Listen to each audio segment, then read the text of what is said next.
Se eu te dissesse que existe um livro escrito há mais de 2500 anos, em um mundo sem eletricidade, sem internet, sem empresas multinacionais, mas que descreve com precisão assustadora como as pessoas reagem sob pressão, como disputam poder, como mentem para si mesmas e por que repetem os mesmos erros geração após geração, você acreditaria? Esse livro não fala de espadas modernas, não fala de política atual, mas é estudado por generais, CEOs, investidores, negociadores, líderes silenciosos e por pessoas que aprenderam que o maior campo de batalha é invisível. O nome desse livro atravessou séculos: A Arte da Guerra. Mas aqui está a verdade que quase ninguém te conta. Ele nunca foi escrito para soldados comuns. Ele foi escrito para mentes estratégicas, para pessoas que entendem que conflitos não começam com gritos, começam com emoções mal compreendidas, que guerras não se vencem com força, mas com leitura precisa do comportamento humano. É aqui que entra Miguel. Miguel não é um general, não é um imperador. É um homem comum, inteligente, esforçado, mas repetidamente derrotado em reuniões, negociações, relações pessoais e decisões importantes. Ele sempre sentiu que estava jogando um jogo, mas sem conhecer as regras reais. E talvez essa também seja a sua sensação. Porque Sun Tzu não falava de guerra externa, ele falava do conflito que acontece dentro de você, antes de qualquer palavra ser dita, antes de qualquer decisão ser tomada. Prepare-se, o que você vai ouvir não é confortável, mas é libertador. Capítulo 1. O General Invisível. Durante séculos, estudiosos discutiram uma pergunta incômoda: Sun Tzu realmente existiu? Alguns afirmam que foi um general do reino de Wu, outros dizem que o nome representa um conjunto de estrategistas anônimos. Mas essa dúvida revela algo ainda mais profundo. Miguel percebeu algo parecido em sua própria vida. Ele gastava energia tentando provar quem estava certo, tentando validar sua posição, tentando vencer discussões pela lógica, e mesmo assim, perdia.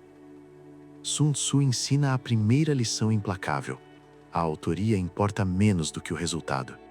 Em estratégia, não vence quem tem razão, vence quem entende o jogo real. Na China fragmentada de sua época, força bruta levava à extinção. Sobrevivia quem pensava melhor, quem se movia menos, quem falava apenas quando necessário. Miguel começou a entender que sua necessidade de reconhecimento era, na verdade, uma vulnerabilidade. O estrategista verdadeiro não busca aplausos, ele busca posição. E posição se constrói no silêncio. Capítulo 2. A psicologia da ilusão. Toda guerra é baseada no engano. Essa frase causa rejeição imediata. Parece cruel, manipuladora. Mas Sun Tzu não falava de mentiras vulgares. Ele falava de algo muito mais profundo.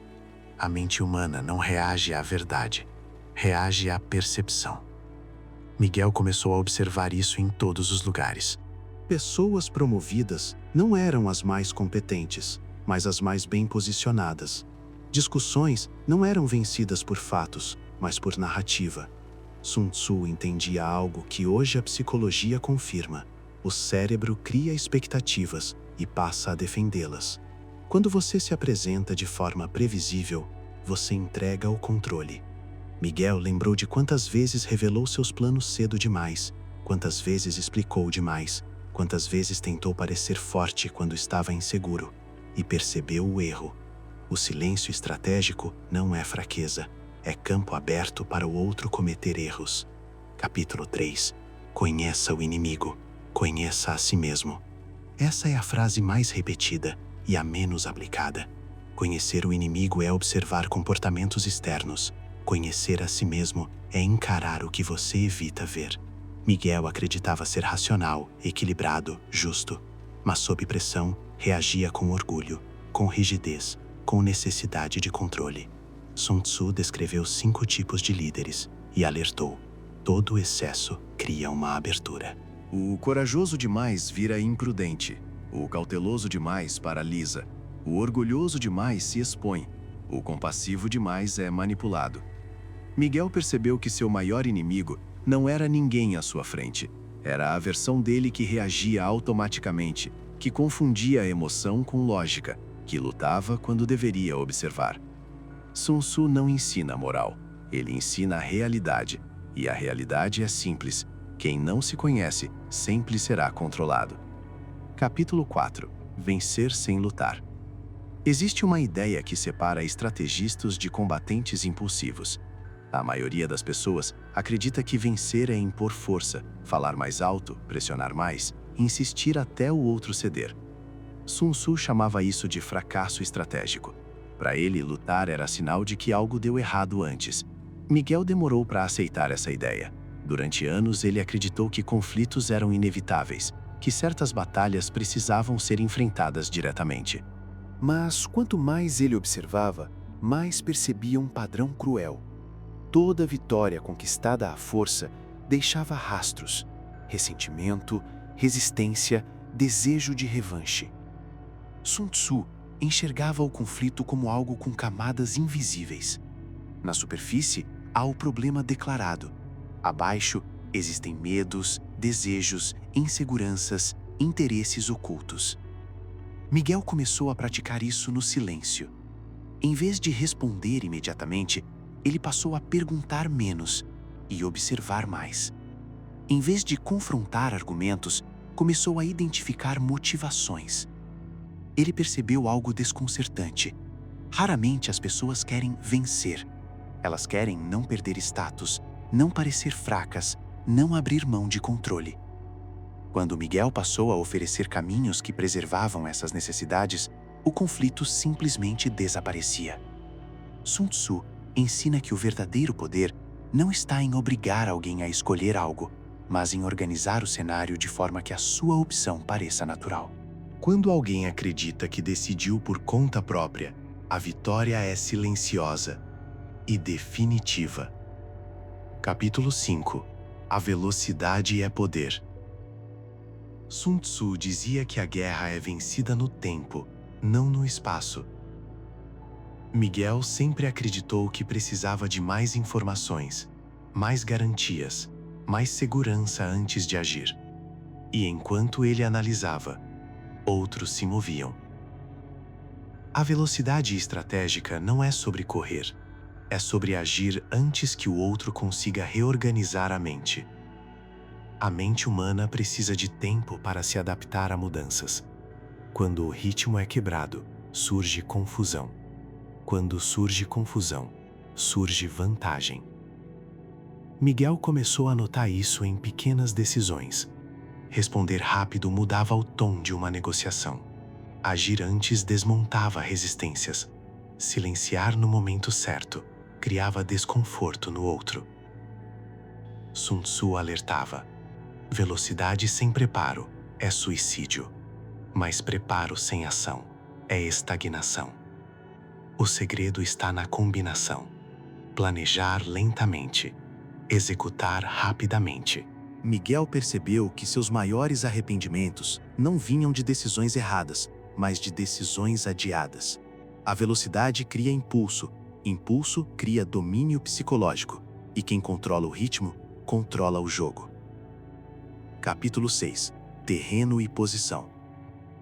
Sun Tzu dedicou um capítulo inteiro ao terreno, não porque gostava de mapas, mas porque entendia algo que poucos aceitam: o contexto decide antes da ação. Miguel começou a perceber quantas batalhas perdia não por falta de competência, mas por estar no lugar errado, no momento errado, com as pessoas erradas. Sun Tzu descrevia terrenos favoráveis e desfavoráveis, mas isso era metáfora. No mundo moderno, o terreno é o ambiente psicológico, o mercado, a dinâmica social, a estrutura de poder invisível. Miguel entendeu algo libertador: nem toda luta precisa ser vencida. Algumas precisam ser evitadas. Ele passou a se perguntar antes de agir: esse ambiente favorece quem eu sou? Essa disputa premia inteligência ou desgaste? Essa posição me fortalece ou me expõe? Sun Tzu ensina que um exército menor, bem posicionado, vence um exército maior, mal colocado. E o mesmo vale para a vida. Posição é alavanca. Força sem posição é desperdício. E quem entende o terreno vence antes mesmo de se mover. Capítulo 7. Flexibilidade é sobrevivência. Sun Tzu usou uma metáfora simples e brutalmente precisa. A água vence porque não resiste. Ela não insiste. Ela não confronta diretamente. Ela se adapta. Miguel passou grande parte da vida confundindo rigidez com força.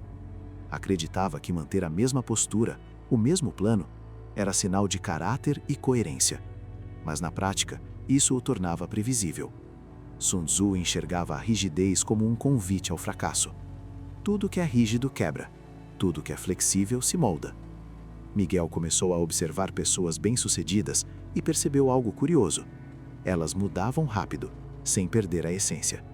Objetivos claros, métodos fluidos. Quando um plano não funcionava, elas não se apegavam emocionalmente, elas abandonavam sem culpa. Isso exige maturidade psicológica. O ego odeia admitir que um plano falhou, prefere insistir, mesmo sangrando. Sun Tzu alertava: o estrategista não se apaixona pelo caminho, apenas pelo destino. Miguel começou a praticar isso no cotidiano. Mudou abordagens em conversas difíceis, recuou quando percebeu resistência inútil, avançou quando percebeu abertura.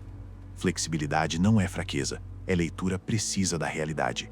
E quem se adapta antes, sobrevive depois. Capítulo 8. Unidade de comando. Sun Tzu afirmava algo simples e aterrador: um exército dividido perde antes da batalha começar. Miguel percebeu que carregava esse problema dentro de si. Queria avançar, mas buscava a aprovação. Queria mudar, mas temia desconforto.